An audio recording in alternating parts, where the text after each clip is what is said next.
The first time I felt it, I was standing on a beach. January, grey sky, grey sea, and nobody else for miles. I stood there looking at it and I had two thoughts at the exact same time.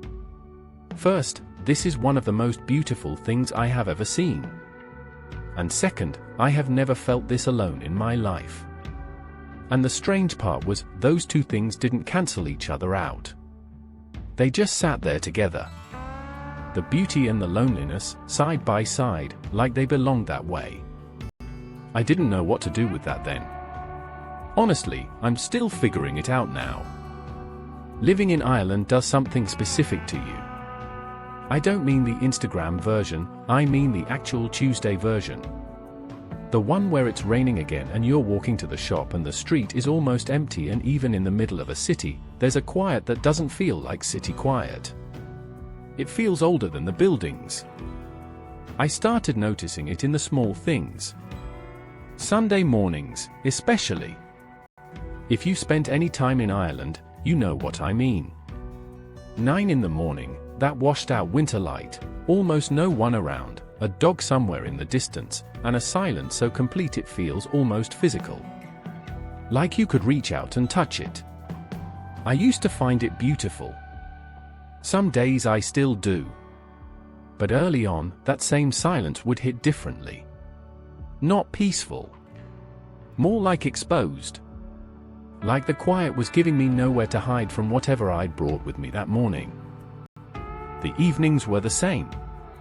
In most cities, evening means noise, there's always somewhere to be, something going on. In Ireland, the evening can be very, very quiet.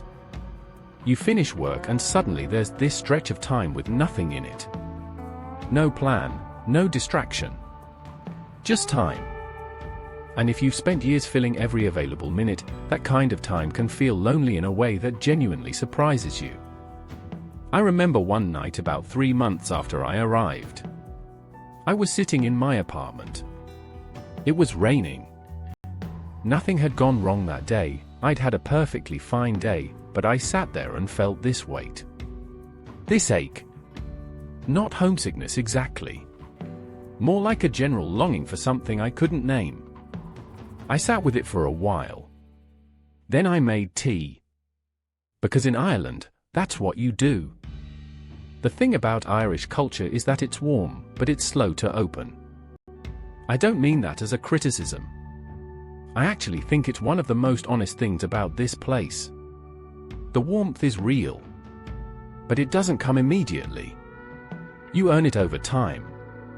And in the meantime, in those first months when you're surrounded by people who are kind but don't really know you yet, there's a loneliness that's hard to explain because on the surface everything seems fine.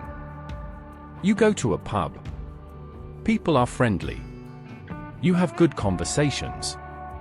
And then you walk home alone at midnight in the rain and you realize that none of those people know your last name, or that your mum called this morning, or that you've been going through something quietly for the past few weeks.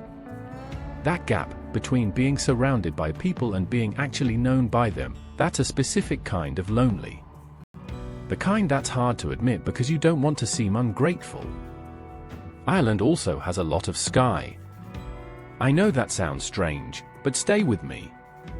In most cities, buildings fill your field of vision. In Ireland, even in Dublin, there's always open sky above everything.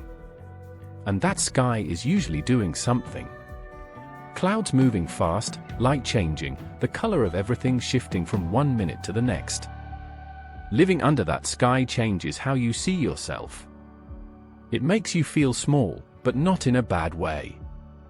In the way that reminds you that most of what you worry about is temporary, and the sky was here long before you and will be here long after.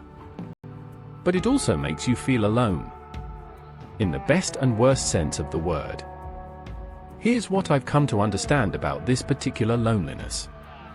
It's not the same as being lonely back home. When you're lonely at home, it feels like something is wrong. Like a problem to fix. Here, the loneliness has a different quality. It feels almost natural. Like it's part of the place itself. Like the land carries some sadness from its own history, from all the people who left, from all the people who stayed and missed them, and you're just picking it up, the way you pick up the smell of the rain. And knowing the land carries it too makes yours a little easier to carry. I want to be honest about something. There were times when the loneliness wasn't beautiful at all. There were weeks in that first winter when I genuinely wondered if I'd made a mistake. December in Ireland is dark. I mean that literally, short days, the sky doesn't lift, and the cold has a dampness that gets into your bones. I was sitting in a country I had chosen, and I missed my people, and nothing felt certain, and I couldn't remember the last time I'd laughed the way you laugh when you're completely comfortable with someone. I'm not going to pretend that part was beautiful. It wasn't. But here's what I didn't expect. On the other side of it, not suddenly, not after some big moment of clarity, just gradually, I started to understand something about myself I hadn't known before. That I'm okay alone. Not just surviving alone. Actually okay. I could sit in a room with nothing but my own company and not fall apart. I could go for a long walk by myself on a grey afternoon and come back feeling more settled than when I left. That might sound simple. But for me it wasn't. I had spent years filling my life with noise because being alone felt dangerous somehow. Like if I stopped moving, something would catch up with me. Ireland slowed me down enough that it caught up. And when it did, when I finally sat still long enough to face whatever I'd been running from, it was smaller than I expected. It always is. The beautiful loneliness of Ireland is this: the country gives you no choice but to spend time with yourself. And at first, that's hard. Really hard. But then, slowly, you realize that being with yourself isn't the problem. You were just never given enough quiet to practice. I don't know if Ireland is for everyone. It probably isn't. It asks something of you. It asks you to be okay with slowness, with grey skies, with evenings that don't go anywhere in particular. It asks you to find meaning in small things: a good cup of tea, a conversation that actually goes somewhere real, a view you've walked past 100 times that on the 101st makes you stop. And if you can get to the other side of the loneliness, not past it, but through it, what you find is something I don't have a better word for than peace. Not the peace of having everything figured out. The peace of not needing to. Ireland feels lonely in a beautiful way. I meant that completely. And I think a lot of people know exactly what I mean, even if they've never set foot here. Because that feeling, lonely somewhere beautiful, aching for something you can't quite name, slowly learning to be okay with it, that's not just an Ireland thing. That's a human thing. This channel exists for that conversation. The one that goes deeper than travel content and highlight reels. Subscribe if you want more of it.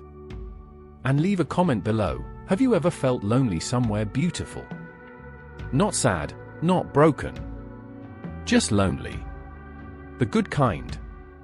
I'll read every single one. And I'll be here.